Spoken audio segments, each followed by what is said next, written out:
గంగానది తీరంలో బ్రహ్మాండపుర వాసులైన విశ్వబ్రాహ్మణ పుణ్యదంపతులైన పరిపూర్ణయాచార్యులు ప్రకృతాంబలు సంతానార్థులై కాశీయాత్ర చేశారు.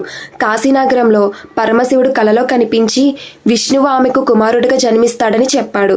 కొంతకాలానికి ప్రకృతాంబ గర్భం ధరించింది.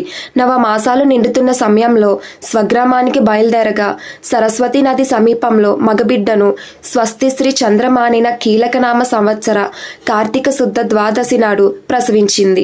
మరుసటి రోజు పరిపూర్ణాచార్యులు కాలధర్మం చేశారు. ప్రకృతాంబ సమీపంలోని అత్రి మహాముని ఆశ్రమంలో చేరుకొని తన బిడ్డను పెద్దవాణ్ణి చేయమని కోరి తను కూడా తనువు చాలించింది.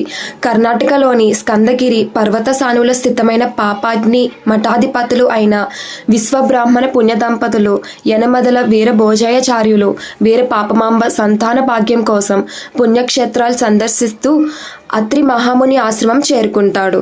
సంతాన ప్రాప్తికై పరితపిస్తున్న ఆ పుణ్యదంపతుల చెంతకు దైవస్వరూపులు అయిన బ్రాహ్మణి అత్రి మహాముని అందజేస్తాడు. వీరభోజయాచార్య, ఈ బాలుడు మహామహిమన్వితుడు. మునిముందు ఈ బాలుడు ఎన్నో వింతలు చూపించబోతున్నాడు అంటూ ఈ బాలుడిని వీరభోజయాచార్య దంపతులకు అందజేస్తాడు. ఆ పిల్లవాడు వీరప్పయ్యాచార్యులుగా పాపాగ్ని మఠాధిపతి గారింట సనాతన సంప్రదాయాల నడుమ పెరుగుతూ వస్తాడు.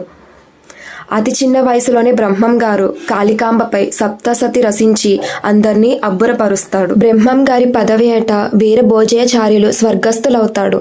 అటు పిమ్మట దేశాటన నిమిత్తమై బయలుదేరబోతూ తన తల్లి ఆశీర్వాదాలు కోరతాడు. అందుకు వారి తల్లి, నాయనా వీరంబొట్లయ్య, బ్రహ్మం గారు చిన్ననాడు వీరంబొట్లయ్యగా పిలువబడ్డారు. పాపాగ్ని ప్రస్తుత మఠాధిపతుల వద్ద దీనికి సంబంధించిన శాసనాలు ఉన్నాయి. మఠాధిపత్యం స్వీకరించవలసిన నీవు ఇలా తల్లిని వదిలిపెట్టి దేశటనకు బయలుదేరితే ఎలాగంటూ శోక సంద్రంలో మునిగిపోతుంది. పుత్రుని మీద ఉన్న మమకారం కారణంగా ఆమె అనుమతిని నిరాకరించగా ఆమెను అనేక విధాలుగా అనునయించి జ్ఞానబోధన చేశాడు. ఈ సందర్భంలో ఆయన పిండోత్పత్తి జీవజన్మ రహస్యాలను తల్లికి చెప్పి ఈ అనుబంధాలు మోక్షానికి ఆటంకమని దానిని వదలమని తల్లికి హితవు చెప్పాడు. శరీరం పంచభౌతికమని, ఆకాశం, గాలి, అగ్ని, పృథ్వీ, నీరు అనే 5 అంశాలతో చేయబడిందని, సమస్త ప్రకృతితో కన్ను, ముక్కు, చెవి, నోరు, చర్మము అనే జ్ఞానేంద్రియాల ద్వారా సంబంధం ఏర్పరచుకొని జ్ఞానం సంపాదిస్తామని, వీటి ద్వారా నేను అనే అహం జన్మిస్తుందని, ఆత్మసాక్షిగా మాత్రమే ఉంటుందని, బుద్ధి జీవుని నడిపిస్తుందని, బుద్ధిని కర్మ నడిపిస్తుందని, దాన్ని తప్పించడం ఎవరికీ సాధ్యపడదని, ఈ విషయాన్ని గ్రహించి ఎవరు పరబ్రహ్మను ధ్యానిస్తారో వారు మోక్షాన్ని పొందుతారని బోధించి ఆమె వద్ద సెలవు తీసుకొని దేశటనకు బయలుదేరాడు. వీరప్పయ్యాచార్యులు కర్నూలు జిల్లాలోని బనగానిపల్లెకు వచ్చినప్పటికీ 15 ఏండ్లు కూడా లేని పసివాడు. అతడొక గుట్టపై ఆ రాత్రి పరుండెను. ప్రాతకాలముననే ఆ గట్టుకెదురుగానున్న గృహము నుండి ప్రసన్నురాలైన గరిమిరెడ్డి అచ్చమ్మ గుట్టపైనున్న చిట్టివాణిని ప్రశ్నించెను. ఊరు పౌరులను అడిగాను. ఆ బాలుడు పశువులు కాయునని, పశువైద్యము తెలుసునని చెప్పగా అచ్చమ్మ గారు బాలుణ్ణి పశువుల కాపరిగా ఉండమనెను. ఇప్పుడు ఆ ప్రదేశము చింతామాను మఠముగా కీర్తిగాంచెను.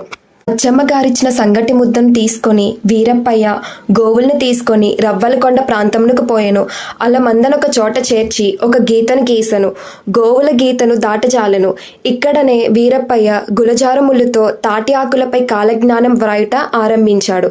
ఒకరోజు మిగతా గోపాలకులు ఈ విషయాలన్నీ చూసి భయపడి పరుగున అచ్చమ్మ గారికి ఈ విషయాన్ని చేరవేస్తారు. మరుసటి రోజున యథావిధిగా ఆవులను తీసుకొని వెళ్ళి చుట్టూ గిరిగీసి రవ్వలకొండలో కాలజ్ఞాన రచన గావిస్తున్న బ్రహ్మం గారిని చూసి ఆశ్చర్యపోతుంది అచ్చమ్మ. ఆమె అతనిని చులకనగా చూచినందుకు తనను క్షమించమని వేడుకొనెను. జ్ఞానోపదేశం చేయవలసిందిగా అభ్యర్థించింది.